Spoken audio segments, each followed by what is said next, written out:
Hello, जय Hind, welcome back. कैसे आप लोग? उम्मीद करते हैं कि आप लोग बढ़िया होंगे, खुश होंगे, मस्त होंगे। तो पिछले क्लास में हम कहाँ तक पढ़े थे? आहार नाल के में क्या क्या पढ़े थे?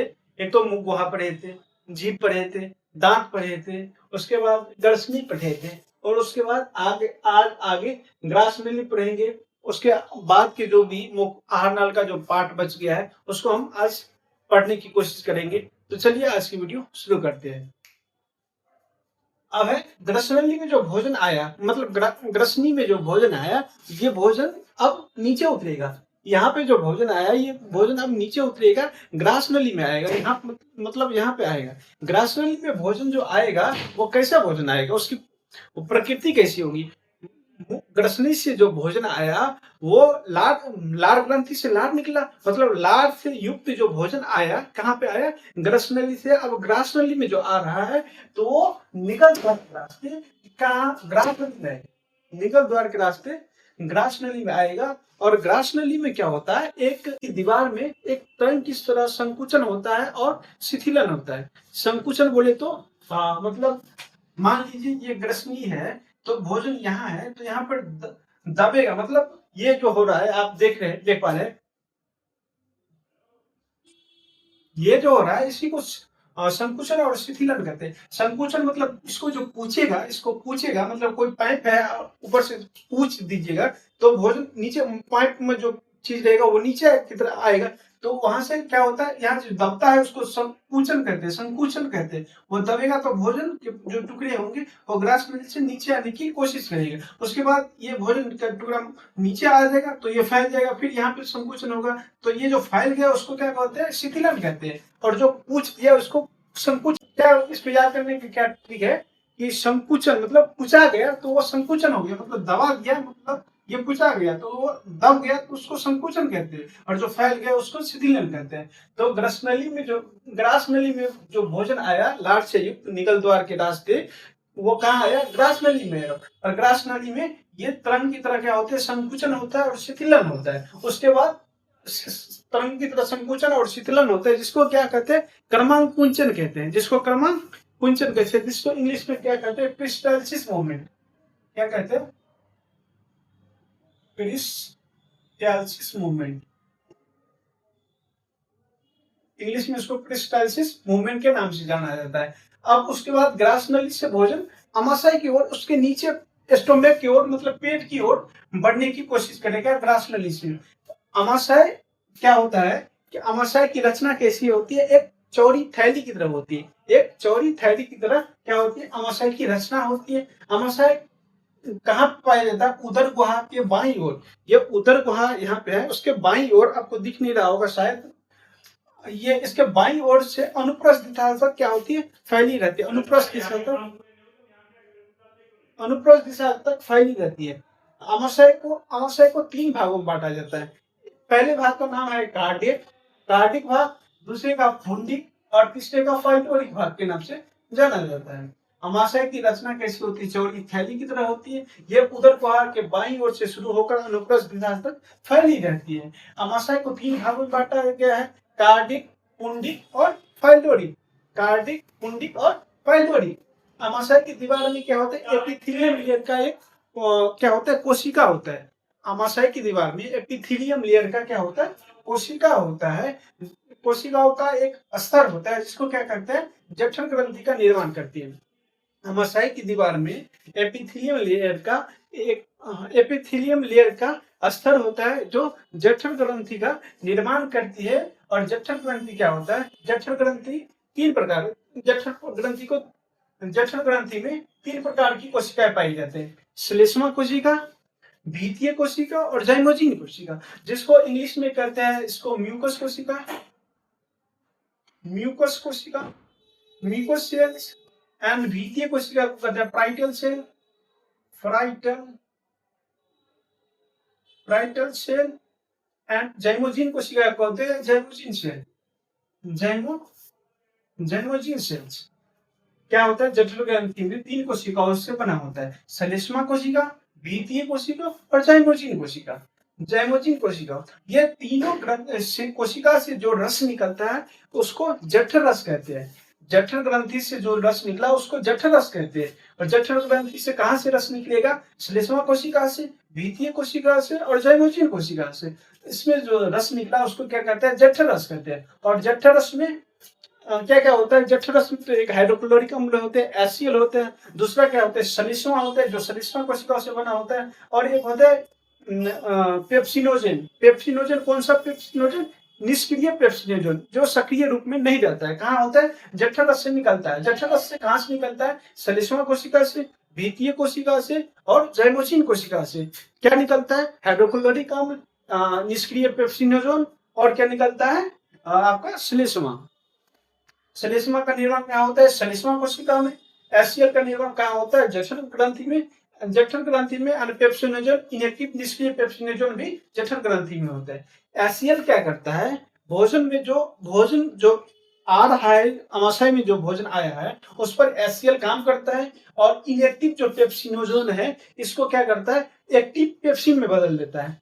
आमाशय में जो भोजन आया उस पर HCl काम करता है और निष्क्रिय पेप्सिनोजेन को क्या है? सक्रिय पेप्सिन में बदलता है। जो सक्रिय पेप्सिनोजेन आगे चलकर क्या करता है? प्रोटीन पर काम करता है, प्रोटीन को तोड़ने का काम करता है।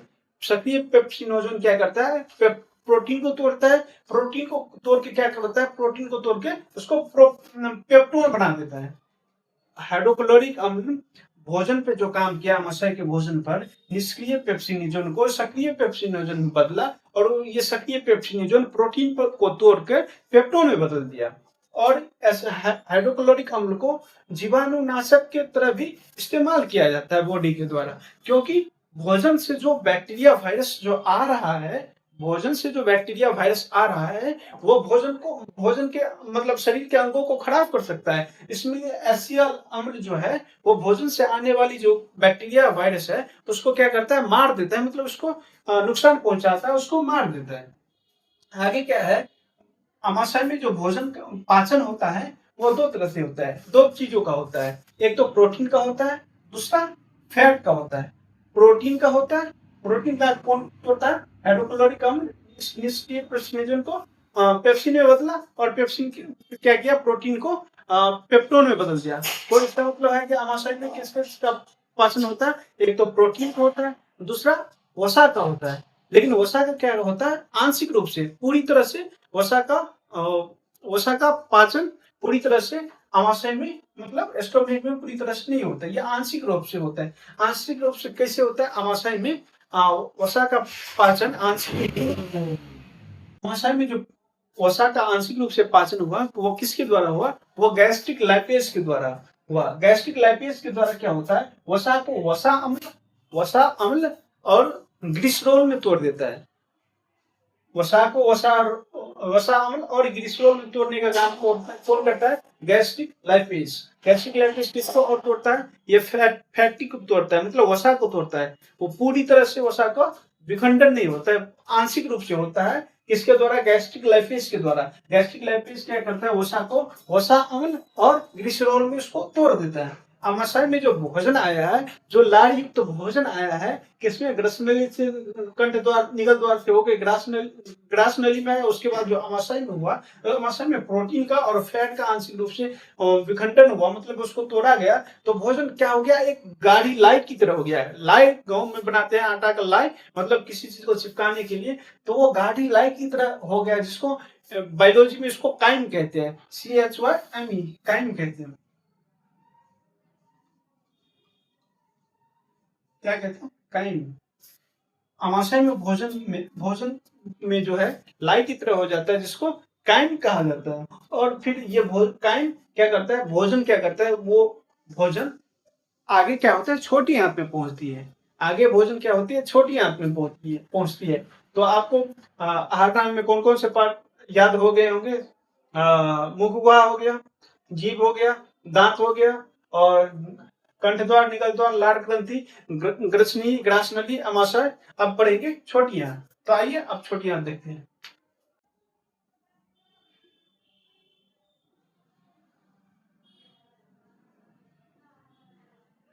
छोटी आंत बोली तो स्मॉल इंस्टीटाइन।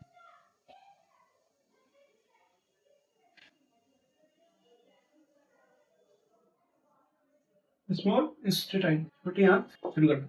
छोटी आंत क्या होता है? ये आहार नाल का अगला भाग है। आहार नाल का अगला भाग क्या कहलाता है? अमाशय का आगे जो भाग है उसको छोटी आंत कहते हैं। छोटी आंत की लंबाई कितनी होती है? इसकी लंबाई 6 मीटर होती है।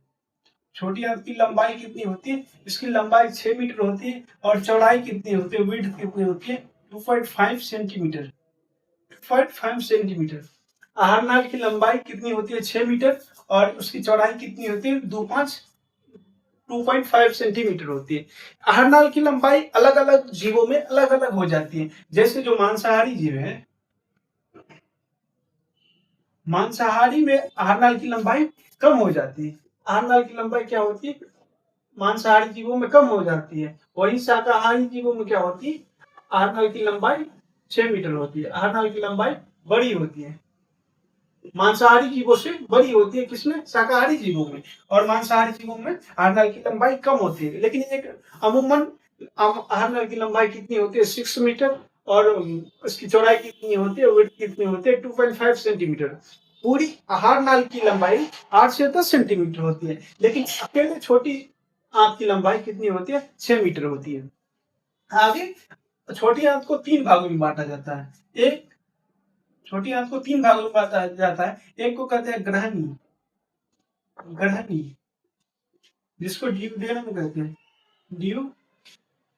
ड्यूडेनम कहा जाता है। चले लिया।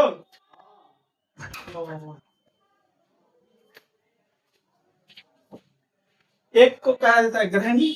दूसरा पार्ट होता है अमाशय का, मतलब छोटी आंत का, उसको कहा जाता है जेजुनम। उसको क्या कहा जाता है? जेजुनम। उसको क्या कहता है? जेजुनम। जेजुनम।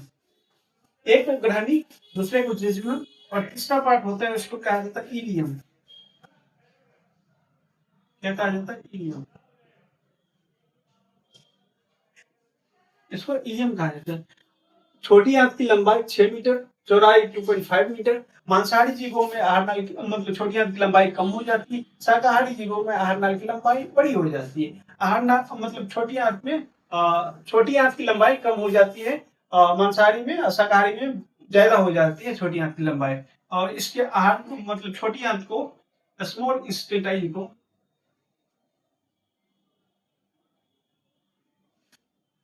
स्मॉल इंटेस्टाइन को 3 भागों में बांटा जाता है। एक पहला भाग क्या कहलाते हैं? ग्रहणी कहलाते हैं। दूसरा जेजुनम, और तीसरा भाग इलियम कहलाता है। पहला जो भाग है स्मॉल इंटेस्टाइन का, छोटी आंत का, उसको ग्रहणी कहते हैं। मतलब ग्रहणी छोटी आंत का पहला भाग है। इसमें क्या होता है? भोजन जो छोटी आंत से स्टोमेक से भोजन जो नीचे उतरा, वो सबसे पहले कहाँ जाएगा? वो सबसे पहले ग्रहणी में जाएगा। ग्रहणी में जाएगा तो क्या होगा वहां पर ग्रहणी में? स्मॉल इंटेस्टाइन का पहला भाग क्या है? ग्रहणी। फर्स्ट पार्ट, फर्स्ट पार्ट होता है कौन सा? ग्रहणी। ग्रहणी में क्या होता है? ग्रहणी में एक ग्रहणी का आकार कैसा होता है? एक सी टाइप की, सी टाइप की उसकी आकार होता है। किसकी? ग्रहणी। छोटी आंत की आकार कैसी होती है? मान लीजिए ओसोफेगस है, उसमें भोजन उतरा, मतलब कहाँ? स्टोमेक में उतरा। स्टोमेक में उतर के भोजन क्या हुआ? छोटी आंत में, छोटी आंत में आके भोजन क्या कर लिया?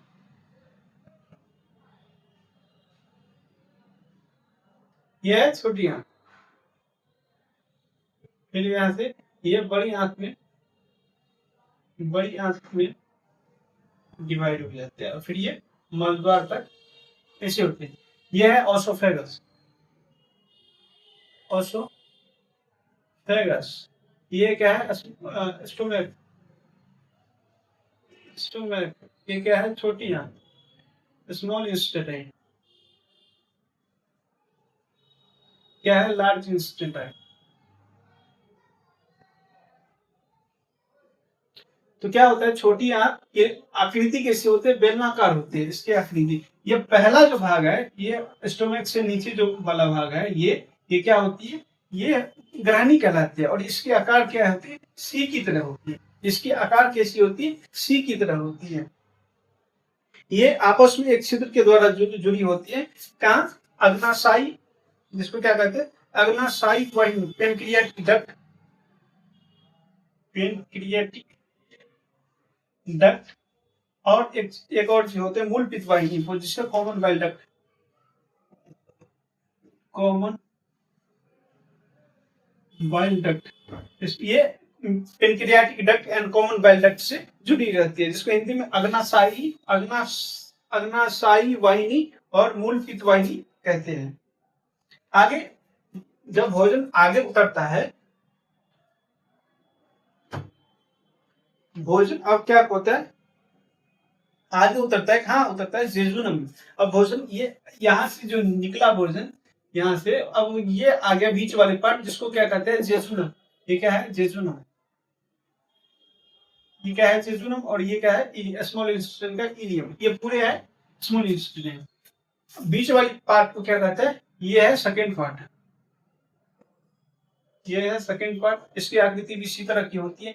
भोजन जो निकला मूल पित्त वाहिनी और common bile duct, pancreatic duct से, वो कहाँ गया, भोजन जेजुनम में गया। जेजुनियम क्या है, जेजुनम है मध्य भाग है किसकी, छोटी आंत का। इसका अधिकांश भाग इलियम में होता है।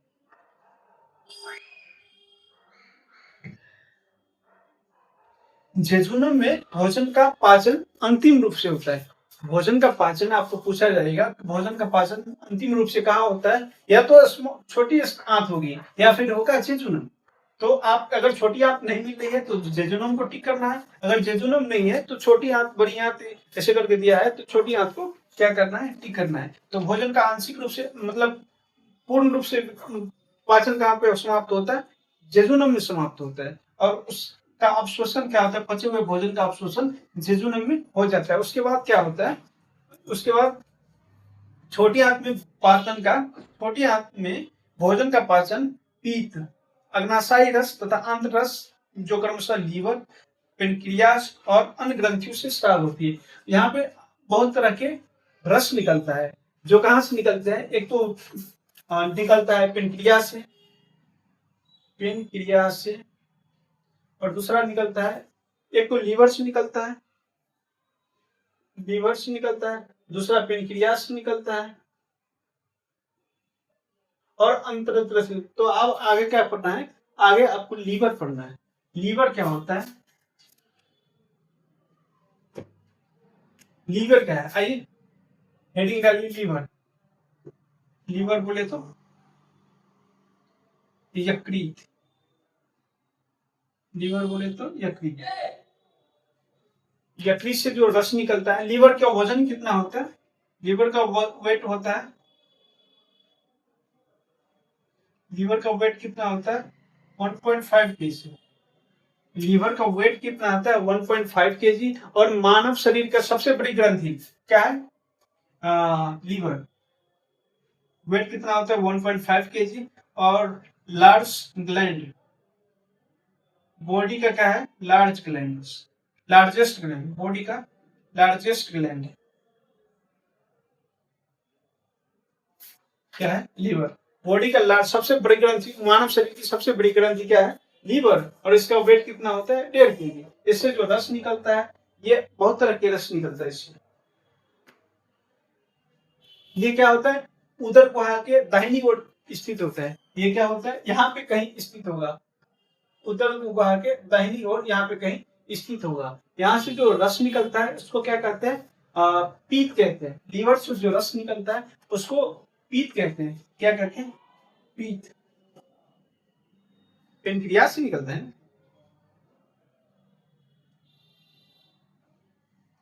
हाँ, लीवर से जो रस निकलता है उसको क्या कहते हैं, पीत कहते हैं। लीवर से जो रस निकलता है उसको क्या कहते हैं, पीत। हिंदी में, इंग्लिश में कहते हैं उसको इंग्लिश में क्या कहते हैं, लीवर से जो रस निकलता है उसको पित्त कहा जाता है। और क्या होता है, लीवर से जो रस निकलता है उसको पित्त कहा जाता है। लीवर से तो लीवर जो रस बना दिया मतलब पित्त बना दिया, ये लीवर सिर्फ बनाता है, स्टोर नहीं करता है। ये स्टोर नहीं करता है, केवल मेकिंग का काम करता है। लीवर क्या करता है, पित्त को केवल बनाता है, स्टोर नहीं करता है। तो फिर स्टोर कहाँ होता है, ये होता है गॉल ब्लैडर। ये क्या होता है, गॉल ब्लैडर में। इसको पित्ताशय कहते हैं, जिसको पित्ताशय कहते हैं। लीवर का वेट क्या है, 1.5 केजी। लीवर में बॉडी का लार्जेस्ट ग्लैंड है। ये लीवर से जो रस निकलता है उसको पीत कहते हैं, बाइल कहते हैं, बाइल। लीवर से जो रस निकलता है उसको बाइल कहते हैं। ये लीवर से केवल रस बनाता है, ये स्टोर नहीं करता है। स्टोर कहाँ करता है? ये गॉल ब्लैडर में करता है, पित्ताशय में करता है। लीवर से जो रस निकलता है पित्त, वो कहाँ पे होता है? ये पित्ताशय में इसको स्टोर करता है। इसका रंग कैसा होता है? रंग इसका क्या होता है? लीवर का बाइल का कलर, बाइल कलर क्या होता है? ग्रीन होता है। इसका कलर क्या होता है? ग्रीन होता है, हरा होता है, क्षारीय होता है। ये क्या होता है? क्षारीय होता है, अम्लीय नहीं होता। ये क्षारीय होता है। और क्या होता है? ये गाढ़ा होता है और इसमें कोई इंजाइम नहीं पाया जाता है। इसमें बाइल में कोई इंजाइम नहीं होता है, नो इंजाइम। इसमें कोई इंजाइम नहीं पाया जाता है। मतलब लीवर से जो रस निकलता है उसको क्या कहते हैं? बाइल कहते हैं। इसको पित्त कहते हैं। ये केवल बनाता है लीवर, लेकिन ये स्टोर नहीं करता है। स्टोर होता है गॉल ब्लैडर में। गॉल ब्लैडर को इंग्लिश हिंदी में क्या बोलते हैं? पित्ताशय बोलते हैं। लीवर मानव शरीर की सबसे बड़ी ग्रंथि है। इसका वेट 1.5 kg होता है। और ये क्या करता है? इसका रंग कैसा होता है? जो बाइल निकलता है उसका रंग क्या होता है? हरा होता है और उसमें कोई इंजाइम नहीं पाया जाता है। लीवर के बारे में इतना ही आपको पढ़ना है। आगे क्या है? लीवर के दो काम है, बाइल के दो काम है। लीवर के काम नहीं है, बाइल। बाइल मतलब पीत का दो काम है। एक क्या काम है? दो काम। पहला काम ये है, बाइल का पहला काम ये है कि ये क्या करता है? भोजन जो निकला, कहाँ से निकला? स्टोमेक से निकला। उसकी प्रकृति कैसी थी? उसकी प्रकृति अम्लीय थी। भोजन जो निकला स्टोमेक से उसकी प्रकृति कैसी थी? अम्लीय थी। लेकिन यहाँ से जो भोजन निकलता है, पित्ताशय क्या है? बाइल का पीत का प्रकृति कैसे है? ये क्या है? क्षारीय है। ये क्या है? क्षारीय है। तो यहाँ से भोजन जो निकलता है छोटी आंत से, तो उसकी प्रकृति ये पीत उस पर काम करेगा, अम्लीयता को नष्ट कर देगा और इसकी प्रकृति को क्या कर देगा? क्षारीय बना देगा। ये पीत का काम है। पीत का काम है भोजन में जो अम्लीयता है उसको नष्ट कर देना और उसको क्या करना है? क्षारीय बनाना। ये अम्लीयता को क्यों नष्ट करता है? क्योंकि उसमें बहुत तरह के हानिकारक चीजें होती है, हाइड्रोक्लोरिक अम्ल होते हैं, जिसकी वजह से भोजन अम्लीय हो जाता है। तो पीत क्या करता है? इसका रंग हरा होता है। ये क्या करता है? अम्लीयता को नष्ट करके उसकी प्रकृति को क्षारीय बना देता है। दूसरा काम क्या है? दूसरा काम क्या है? ये पीत की लवणों की सहायता से भोजन में वसा विखंडन और पायसीकरण करता है। क्या करता है? पायसीकरण। पायसीकरण बोले तो इमल्सिफिकेशन, इमल्सिफिकेशन करता है। इमल्सिफिकेशन करता है। कौन करता है? पीत।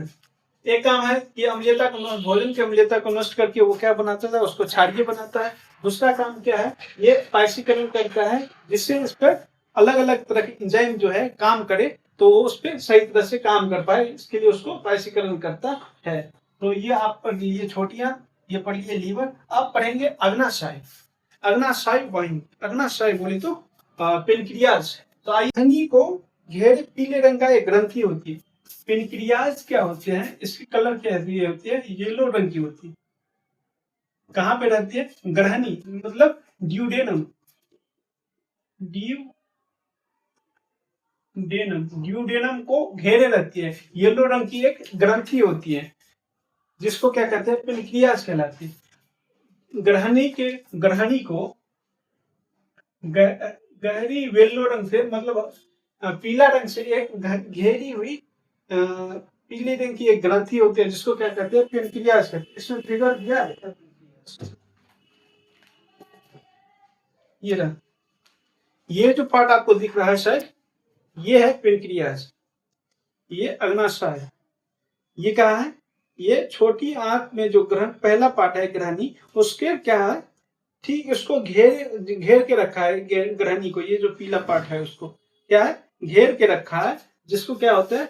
ग्रहणी को घेर के रहता है, जिसको क्या कहते हैं? पेनक्रियाज कहते हैं, जिसको अग्नाशय कहते हैं। अब अग्नाशय क्या करता है? अनेक पतली पतली नलिकाएं पाई जाती है, जिसको अग्नाशयी वाहिनी कहती है। अग्नाशय से मतलब पेनक्रियाज से अनेक नलिका निकली रहती है। ये आप इसमें पूरी तरह से दिखाया नहीं है, लेकिन पेनक्रियाज में बहुत सारी नलिका जुड़ी रहती है, जिसको क्या कहती है, पेनक्रियाटिक डक्ट कहती है। पेनक्रियाटिक डक्ट, पेनक्रियाटिक डक्ट कहलाती है, मतलब अग्नाशयी वाहिनी। अग्नाशयी, अग्नाशयी वाहिनी, अग्नाशयी वाहिनी कहते हैं। पेनक्रियाटिक डक्ट होती है, कहाँ पे बहुत सारे क्या होता है उसमें जुड़ी रहती है नलिका, जिसको पेनक्रियाटिक डक्ट कहते हैं। तो ये आगे चल के क्या करते हैं, एक बड़ी नलिका बनाते हैं। यह नलिका एक क्षेत्र के द्वारा ग्रहणी में खुलती है। ये एक बहुत बड़ी नलिका बनाते हैं। ये जो बहुत सारी डक्ट जुड़ी रहती है, जिसको पेनक्रियाटिक डक्ट कहते हैं, ये आगे चल के एक बहुत बड़ी नालिका बनाती है, जो एक छिद्र के द्वारा क्या होता है, ग्रहणी में खुलती है। तो ग्रहणी में क्या करते हैं, बाइल को पहुंचाती है। ग्रहणी में खुल के ग्रहणी में क्या करते हैं, छोटी आंत के ग्रहणी वाली पार्ट में खुल जाते हैं, जो यहाँ से बाइल को पहुंचाते रहता है। इसमें अंगनाशय रस में एंजाइम कौन कौन से पाए जाता है, तो इसमें रहता है ट्रिप्सिन, क्या क्या रहते हैं, trypsin, trypsin, lipase, amylase, amylase, trypsin, lipase, amylase और न्यूक्लियेजेज। क्या होता है, न्यूक्लियेजेज, न्यूक्लियेजेज। अग्नाशय रस में कौन कौन से एंजाइम पाए जाता है, तो ट्रिप्सिन होता है, लाइपेज होता है, एमाइलेज होता है एंड न्यूक्लियेजेज होता है। ये आगे चल के भोजन पर किस प्रकार काम करता है, इसमें दिया है एमाइलेज और स्टार्च ग्लाइकोजन को माल्टोस में बदलता है। इसमें दिया है एमाइलेज और स्टार्च ग्लाइकोजन को एमाइलेज को माल्टोज में बदलता है। और लाइपेज क्या करता है, वसा को क्या करता है, वसा अम्ल और ग्लिसरॉल में बदलता है, जो कि हम पहले पढ़ चुके हैं। और न्यूक्लियेजेज क्या करते हैं, न्यूक्लिक एसिड को न्यूक्लियोटाइड्स में बदलता है। इसके बाद क्या होती है, आंत जो अग्नाशय है, उसके बाद क्या होता है, आंत की ग्रंथि होती है। इसमें बहुत इसके छोटी आंत की दीवार में बहुत तरह की ग्रंथि होते हैं, जिससे जो रस निकलता है उसको क्या कहता है, इसको कहता है सक्कस एंटेरिकस। इंग्लिश में कहते हैं succus entericus, इंटेरिकस, succus इंटेरिकस।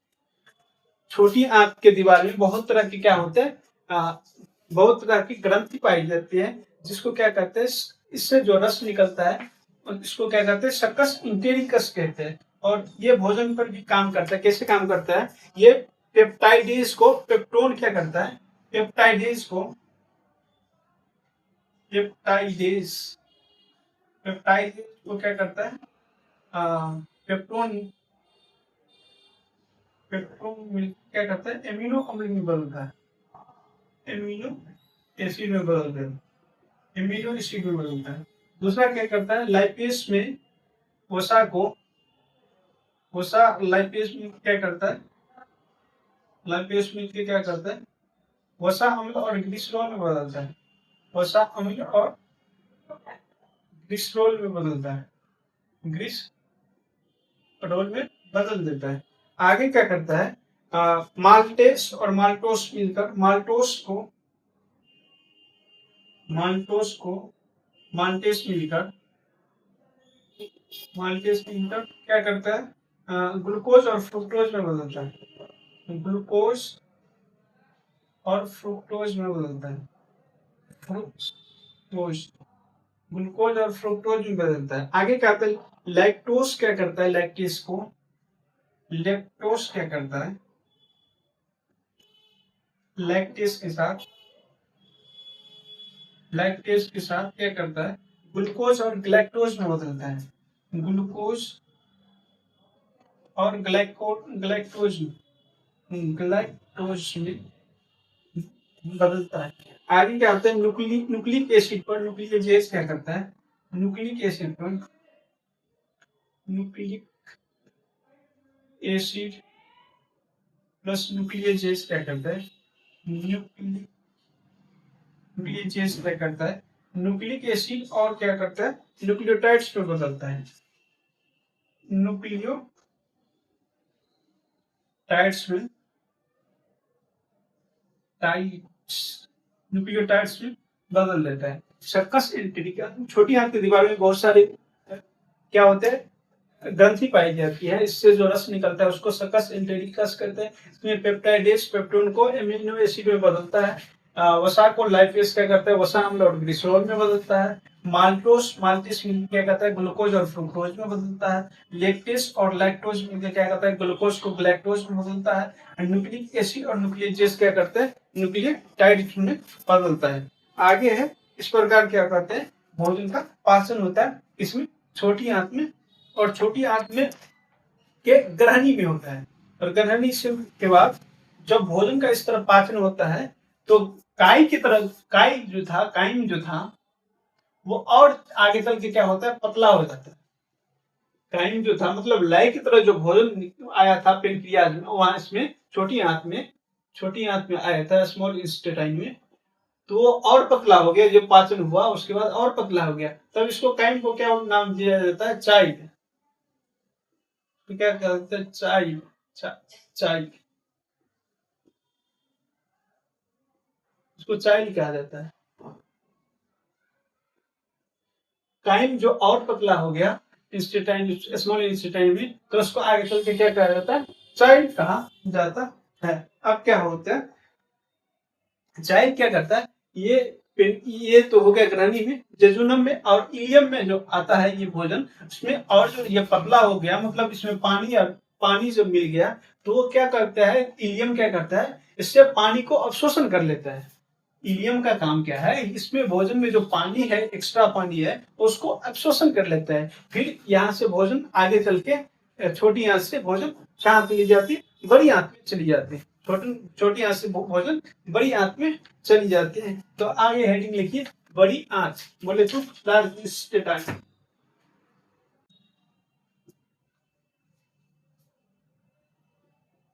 Large intestine बोले तो बड़ी आंत। सबसे पहले इसका नाम बड़ी आंत है, लेकिन ये होती क्या है, छोटी होती है।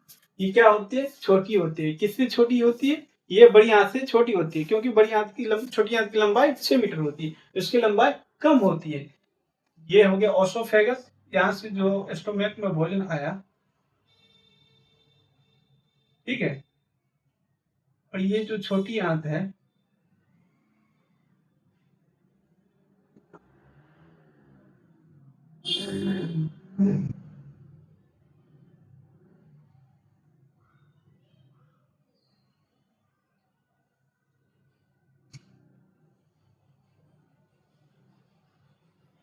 क्या है, इंटेरिकस, ये है मलद्वार, इनस, मलद्वार है, मलद्वार। ये क्या है, छोटी आंत, ये क्या है, ये जो दिख रहा है आपको, ये है बड़ी आंत, ये है बड़ी आंत। ये देखिए इसकी लंबाई कितनी होती है, 6 मीटर होती है पूरी, और इसकी लंबाई कम होती है। किसकी, बड़ी आंत की लंबाई कम होती है, छोटी आंत की ज्यादा होती है। छोटी आंत की 6 मीटर होती है। बड़ी आंत क्या करता है, बचे हुए भोजन का क्या करता है, अवशोषण करता है। बचे हुए भोजन का क्या करता है, अवशोषण करता है। बड़ी आंत आहार नाल का सबसे अगला भाग है। आहार नाल के सबसे लास्ट भाग है, क्या है, बड़ी आंत। आहार नाल के सबसे लास्ट भाग में एनएस से पहली का भाग है, क्या है, मलद्वार से पहली का भाग है। सेकंड लार्ज लास्ट पार्ट है, क्या है, बड़ी आंत। ये क्या होता है, बड़ी आंत, बड़ी आंत 2 भागों में बटा होता है। बड़ी आंत क्या होता है, 2 भागों में बढ़ जाता है आगे में। बड़ी आंत 2 भागों में बढ़ जाता है, एक को कोलन कहते हैं, एक को कोलन कोलन कहते हैं, को कोलन कहते हैं, और दूसरा होता है इसको तो क्या कहते हैं, रेक्टम कहते हैं, रेक्टम कहते हैं, जिसे मलद्वार भी कहते हैं, या एनस भी कहते हैं। लार्ज इंटेस्टाइन आगे चल के 2 भागों में बढ़ जाती है, एक का नाम कोलन है, दूसरा का नाम रेक्टम है। फिर आगे क्या करते हैं, कोलन क्या करते हैं, छोटी आंत और बड़ी आंत के जोड़ पर, जहां पर छोटी आंत और बड़ी आंत मिलती है, मतलब यहाँ पर, उसको क्या कहा जाता है, उसको सीकम कहते हैं। सी मिस देखना, कम मिस कम देखना, मतलब सिकम कहते हैं। मतलब कम से जो बड़ा हो रहा है, मतलब छोटी आंत से जो बड़ी आंत के जोड़ को क्या कहते हैं, सिकम कहते हैं। छोटी आंत और बड़ी आंत के जोड़ को क्या कहते हैं, सिकम कहते हैं। यहाँ पर एक उंगली जैसी रचना होती है जिसका सिरा बंद होता है, जिसे यह रचना अपेंडिक्स कहलाते हैं। यहाँ पे एक उंगली जैसी रचना होती है, ये छोटी आंत में क्या होती है, ये झिल्ली पाई जाते हैं। क्या पाई जाती है, झिल्ली, जो क्या करता है, छोटी आंत में जो भोजन रहता है, जो एक्स्ट्रा क्या रहता है, वाटर रहता है, उसको क्या करता है, एब्जॉर्ब कर लेता है। तो वाटर रहता है, इसको क्या करता है, एब्जॉर्ब करे। यहाँ पर क्या होती है, छोटी आंत और बड़ी आंत के जोड़ को सिकम कहते हैं। यहाँ पर एक उंगली जैसी रचना होती है जिसका सिरा बंद होता है, जिसको क्या कहते हैं, जो अपेंडिक्स कहलाती है। अपेंडिक्स कहलाती है। मनुष्य के आहार नाल में अपेंडिक्स का कोई कारण नहीं। यहीं पे एक अपेंडिक्स होते हैं, जो पहले जो आदि मानव थे उसमें ये अपेंडिक्स काम करता था, लेकिन अब यहाँ पे एक अपेंडिक्स इतने बड़ी, आप देखिएगा इनस के ऊपर इतनी बड़ी हड्डी आपको टच होती दिखाई देगी। ये आने वाले पूर्वजों, आने वाले संततियों में, ये जीवों में ये विलुप्त हो जाएगी। यहाँ पे सिकम पे रहता है, मतलब सिकम के पास में एक उंगली जैसी रचना होती है, हड्डी जैसी। ये आने वाले जीवों में ये समाप्त हो जाएगी, विलुप्त हो जाएगी। कोलन को 3 भागों में आगे चल के बांटा गया। कोलन को 3 भागों में बांटा गया। एक तो ट्रांसवर्स कोलन, ट्रांसवर्स कोलन, एक है डिसेंडिंग कोलन, डिसेंडिंग कोलन, और तीसरा क्या है, तीसरा को क्या कहते हैं, descending anus, ascending colon, transverse colon and ascending है, मतलब एसेंडिंग कोलन। कोलन को आगे करके 3 भागों में बांटा गया, ट्रांसवर्स कोलन, डिसेंडिंग कोलन और एसेंडिंग कोलन। एसेंडिंग कोलन को ऊपरीगामी कोलन कहते हैं। क्या कहते हैं, ऊपरीगामी कोलन। उसको हिंदी में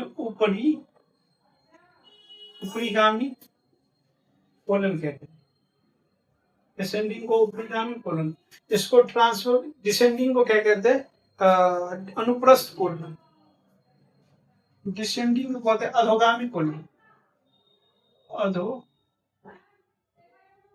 अधोगामी कोलन, और इसको कहते हैं अनुप्रस्थ कोलन। किसको, ट्रांसवर्स को कहते हैं अनुप्रस्थ कोलन। हिंदी में क्या कहते हैं, अनुप्रस्थ कोलन, अनुप्रस्थ कोलन। अधोगामी कोलन मतलब एसेंडिंग कोलन क्या होता है, रेक्टम में खुलता है। ये जो एसेंडिंग कोलन है, कोलन को 3 भागों में बांटा गया, transverse colon, descending colon and ascending colon. तो एसेंडिंग कोलन जो है ये रेक्टम में खुलता है। रेक्टम बोले तो मलद्वार में ये खुलता है। कहाँ पे खुलता है, मलद्वार में ये खुलता है। इस प्रकार आपका चैप्टर ये प्रोसेसेस एंड न्यूट्रिशन कंप्लीट हो गया। तो आइए एक नजर डालते हैं कि चैप्टर में हमने क्या क्या पढ़े हैं। चैप्टर में हम सबसे पहले क्या क्या पढ़े हैं कि प्रोसेसेस क्या होते हैं, मतलब जैव प्रक्रम क्या होता है। तो वैश्विक प्रक्रिया जिनके द्वारा जीवों का क्या होता है, मेंटेनेंस होता है, जैव प्रक्रम कहलाते हैं। उसके बाद पोषण क्या होता है, तो वैश्विक प्रक्रिया जिसके द्वारा जीवों को पोषक तत्वों की प्राप्ति होते है, उसका उपयोग करता है, क्या कहलाती है, पोषण कहलाती है। पोषण कितने प्रकार के होते हैं, तो पोषण मुख्य रूप से 2 प्रकार के होते हैं। पोषण कितने प्रकार के होते हैं, 2 प्रकार के। एक होते हैं परजीवी पोषण और दूसरा स्वपोषी पोषण, और दूसरा होते हैं परजीवी पोषण। स्वपोषी पोषण क्या होता है, ऑटोट्रॉपिक न्यूट्रिशन, वैसा पोषण जिसमें भोजन के लिए कोई जीव किसी दूसरे जीवों पर निर्भर नहीं रहते, स्वपोषी कहलाते हैं। और परपोषी क्या होता है कि वैसा जीव जो भोजन के लिए किसी दूसरे जीवों पर निर्भर रहते हैं, क्या कहलाते हैं, परजीवी पोषण कहलाते हैं। परजीवी पोषण 3 प्रकार के होते हैं, मृतजीवी पोषण, परजीवी पोषण और संभोजी पोषण। सम क्या बोलते हैं उसको, परजीवी पोषण और प्राणी संपोषण, saprophytic nutrition, parasitic nutrition and holozoic nutrition. उसके बाद पौधों में क्या पोषण पढ़े, पौधों में पोषण कैसे होता है, प्रकाश संश्लेषण के द्वारा। तो फोटोसिंथेसिस पढ़े, फोटोसिंथेसिस के लिए आवश्यक क्या क्या सामग्री होती है, एक तो जल होती है, एक कार्बन डाइऑक्साइड होती है, तीसरी क्लोरोफिल होती है और चौथा सूर्य की प्रकाश होती है। इसका रासायनिक सूत्र क्या है? प्रकाश संश्लेषण के रासायनिक सूत्र कैसे है? C6CO2 प्लस 12H2O क्या है? क्लोरोफिल और क्या है? जल तो हो गया, कार्बन डाइऑक्साइड हो गया, सूर्य की प्रकाश तो क्या बनाता है? ग्लूकोज। क्या बनाता है ये? Glucose. C6H12O6 plus 6O2 plus 6H2O, ये प्रकाश संश्लेषण की क्या है? फोटोसिंथेसिस की रासायनिक समीकरण। आगे हमने पढ़ा कि जंतुओं में पोषण कैसे होता है, प्रोसेसेस इन एनिमल। तो उसमें एनिमल पढ़े यूनिसेलुलर और मल्टीसेलुलर। यूनिसेलुलर में हमने पढ़े अमीबा पढ़े, उसके बाद क्या पढ़े? पैरामीशियम पढ़े। उसके बाद जंतुओं में पोषण कैसे होता है, तो जंतुओं में पोषण के लिए एक विशेष अंग होता है जिसको क्या कहते हैं? आहार नाल कहते हैं। तो आहार नाल में हमने क्या क्या पढ़े? सबसे पहले मुखगुहा पढ़े, उसके बाद जीभ पढ़े, उसके बाद दांत पढ़े, उसके बाद लाल ग्रंथि पढ़े, उसके बाद कंठ द्वार पढ़े, निगल द्वार पढ़े, उसके बाद ग्रसनी पढ़े, ग्रास में पढ़े, उसके बाद छोटी आंत पढ़े, उसके बाद छोटी आंत के बाद लीवर पढ़े, उसके बाद पेनक्रियाज पढ़े, उसके बाद बड़ी आंत पढ़े और इस प्रकार आपका ये चैप्टर पूरी हो गया। तो आपको ये वीडियो कैसा लगा हमें कमेंट करके जरूर बताइएगा, और आपको ये वीडियो पसंद आ रहा है तो हमारे चैनल दिव्या इंस्टीट्यूट को सब्सक्राइब कर लीजिए और बेल आइकन को दबा दीजिए। 46 मिनट हो गए।